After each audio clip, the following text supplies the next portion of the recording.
Radhe Radhe everyone. हर हर महादेव। कैसे हैं आप सब? आशा करती हूँ अच्छे होंगे।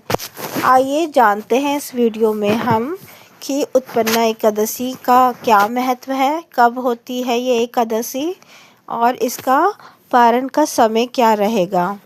संपूर्ण जानकारी आपको इस वीडियो में मिलेगी, तो वीडियो को अंत तक जरूर देखना। 24 एकादशी आती है, महीने में 2 एकादशी आती है, एक कृष्ण पक्ष की और एक शुक्ल पक्ष की। नवंबर माह में जो एकादशी पड़ रही है उत्पन्ना एकादशी है, जो कि 15 तारीख को है।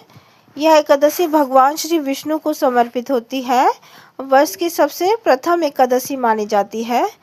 ऐसा कहा जाता है कि इस दिन से ही एकादशी माता का जन्म हुआ था, इसलिए इनका नाम से ही प्रतीत होता है उत्पन्ना एकादशी, जिस दिन एकादशी उत्पन्न हुई थी। पुरानी में कथा आपको सुना देती हूँ। पुरानी कथा के अनुसार एक बार असुर मुरमुर ने देवताओं को पराजित कर दिया था और स्वर्ग में आतंक मचा रखा था। जब भगवान विष्णु अब उससे युद्ध करके लगातार वो क्षण भर के लिए विश्राम करने हेतु गुफा में गए, तभी असुर ने उन पर आक्रमण करने की योजना बनाई। उसी समय भगवान की देह से एक तेजस्विनी शक्ति उत्पन्न हुई, प्रकाश उत्पन्न हुआ। वही थी माता एकादशी। उन्होंने असुर का वध कर दिया, भगवान विष्णु की रक्षा की। भगवान विष्णु ने प्रसन्न होकर कहा, ए देवी, आज से जो भी इस तिथि को तुम्हारे प्रकट होने की होगी और इस दिन लोग व्रत करेंगे और तुम्हारी पूजा करेंगे, तभी से यह दिन उत्पन्ना एकादशी कहलाया। इस दिन व्रत रखने से मनुष्य के सभी पाप नष्ट हो जाते हैं और अंत में वो मोक्ष की प्राप्ति होती है।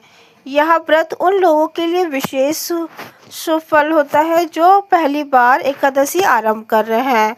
तो अगर आप पहली बार एकादशी व्रत का आरंभ कर रहे हैं तो यह सबसे उत्तम दिन है। आप इस दिन से एकादशी का व्रत आरंभ कर सकते हैं। इस दिन भगवान विष्णु की पूजा करें, कथा श्रवण जरूर करें, दीपदान का महत्व होता है और जरूरतमंदों को भोजन कराया जाता है। अत्यंत पुण्यदानी माना जाता है। ज़्यादा से ज़्यादा भजन कीर्तन करें। यह एकादशी हमें यह सिखाती है भक्ति और स्वयं के बल से ही अधर्म पे विजय संभव होती है। उत्पन्ना एकादशी से हमें यह प्रेरणा मिलती है, जब भी जीवन में कठिनाई या अन्याय का सामना आए तो हमें विश्वास रखना चाहिए कि भक्ति, साहस, धर्म की शक्ति हमेशा विजय होती है। माँ एकादशी संदेश देती है, अंतरात्मा को शुद्ध करो, ईश्वर में विश्वास रखो और हर काम को पूरे भक्ति भाव से करो। तो आप भी इस एकादशी को व्रत आरंभ कर सकते हैं। इसमें भगवान विष्णु की पूजा होती है पूरे विधि विधान से। आप व्रत रखिए और ये 3 दिन का व्रत माना जाता है। इसका मतलब होता है आपको 3 दिन व्रत का पालन करना चाहिए। 3 दिन व्रत नहीं होता, 3 दिन व्रत का पालन होता है।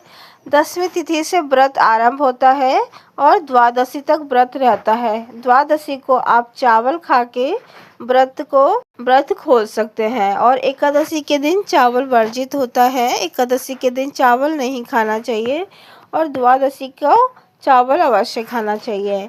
अब बताते हैं पंचांग के अनुसार व्रत कब पड़ रहा है।